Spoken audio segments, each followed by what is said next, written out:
मजा गया। पर आप ही क्यों? क्योंकि शरीर से यदि बुद्धि हटा दो तो शरीर किसी काम का नहीं रहता सेनापति जी। और विदुर सेन जी बुद्धि है इस राज्य की, जिसने न जाने कितनी बार अपनी बुद्धि से शत्रु को ध्वस्त किया है। तो उन्होंने सोचा कि अगर ये हट जाए तो हमारे राज्य को कोई नहीं बचा पाएगा। अच्छा, पर आपको पहले से ही कैसे पता था कि ये सब षड्यंत्र है? क्योंकि महाराज, वो महिला जब दरबार में आई तो उसके अंदर से एक सुगंध आई मुझे। कैसी सुगंध? केवड़े के तेल की महाराज, जो कि सिर्फ भिवाली राज्य में ही मिलता है। और फिर वो मन गढ़ंत कहानी। तो मैं उनके पीछे पीछे चला गया और वहां जाकर मैंने देखा कि वही औरत जाकर भिवाली राज्य के इन सेनापति से कुछ बातचीत कर रही है। और तभी मेरा शक यकीन में बदल गया।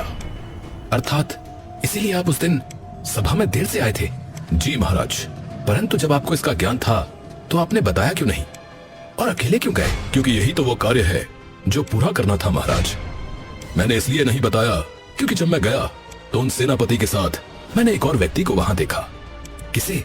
हमारे राज्य, हमारे ही बीच बैठने वाला एक व्यक्ति, जो न जाने कितने वर्षों से मुखौटा ओढ़े बैठा था। इसलिए मैंने किसी को नहीं बताया, क्योंकि यदि उसे पता लगता तो वो सबको सूचित कर देता और आज हमारे हाथ उनका सेनापति नहीं लगा होता। कौन है वो राजद्रोही? विदुर तभी पलटकर एकदम से राज दरबार में चंद्रा चौहान की ओर देखता है। आप स्वयं बताएंगे या मैं बताऊं?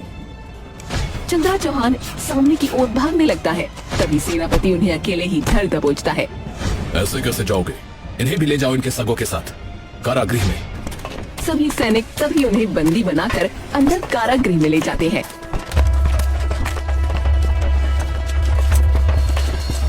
महाराज, आपका बहुत बहुत धन्यवाद मुझे बचाने के लिए।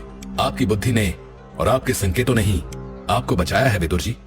धन्यवाद महाराज। पर महाराज, कम से कम ये तो ज्ञात हो गया कि ऐसा कोई रहस्यमय अस्त्र इस संसार में नहीं जो हर बार को रोक सके।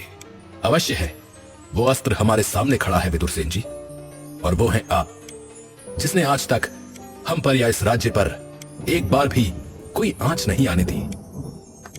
विदुर सेन मुस्कुराकर महाराज के सामने झुक जाता है।